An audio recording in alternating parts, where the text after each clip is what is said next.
நீங்க ஓட்டுச்சாவடிக்கு போகும் முன்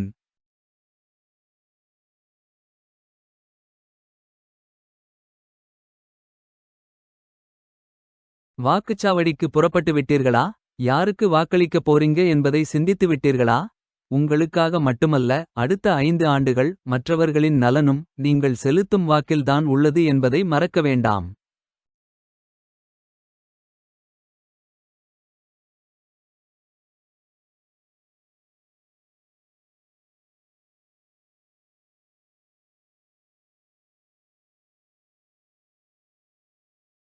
பொது வாழ்வுக்கு வருபவர்களின் முதல் தகுதி தன் சொந்த குடும்பத்தை நடத்த அறிந்திருக்க வேண்டும். 4 உறுப்பினருள்ள தங்கள் சொந்த குடும்பத்தையே நடத்த அறியாதவர்கள் எப்படி ஒரு நாட்டையே நடத்த முடியும்? தகப்பனுக்கும் தனையனுக்கும் விரோதம். இல்லத்தரசனுக்கும் இல்லத்தரசிக்கும் விரோதம். பொது இடத்திலே அநாகரிகமான மற்றும் கண்ணியமற்ற சொல்லாடல்கள் இவையெல்லாம் எப்படி மக்களை தரமாக ஆள முடியும்? வாக்காளர்களே, சிந்தித்து வாக்களியுங்கள்.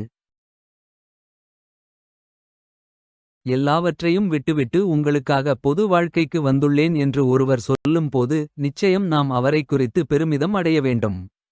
எதையெல்லாம் அவர்கள் விட்டுவிட்டு வந்திருக்கிறார்கள் என்பதையும் வாக்காளர்கள் தெரிந்து கொள்ள வேண்டும்.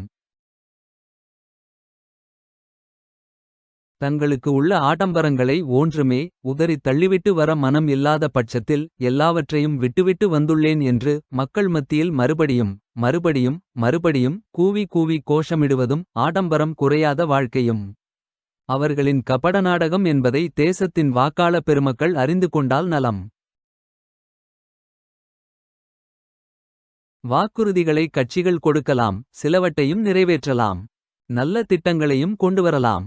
ஆனால் எந்த கட்சியாவது ஊழலற்ற ஆட்சியை தருவேன் என்று சொன்னால் அதற்கு முக்கியத்துவமே தராமல் கடந்து போய்விடுங்கள். பதவி என்பது மக்கள் பணி செய்ய கிடைத்த வாய்ப்பு, பணம் சேர்க்கும் வழி அல்ல என்று வாழ்ந்து காட்டிய கப்பலோட்டிய தமிழன் வ.உ.சி.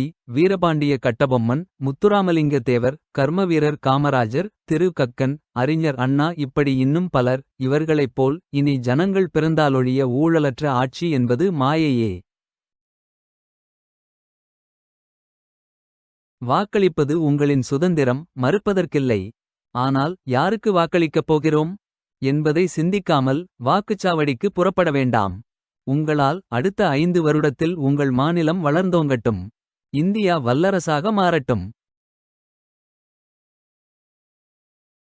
கிடைப்பதை பதுக்காமல் ஜனங்களுக்கு கொடுத்தும், இருப்பதை தனிநபருக்கு விற்காமலும், கல்விக்கண்களை திறந்து உற்பத்தியை பெருக்கி வேலை வாய்ப்பை உண்டாக்கித் தரும் அரசு அமையவும். புதிதாக அமையும் அரசால் ஜனங்கள் வஞ்சிக்கப்படாமலும் ஆரோக்கியமாகவும் கலகமில்லாமலும் நிம்மதியாக வாழ. வாக்காளர்களே, சிந்தித்து வாக்களியுங்கள். நன்றி.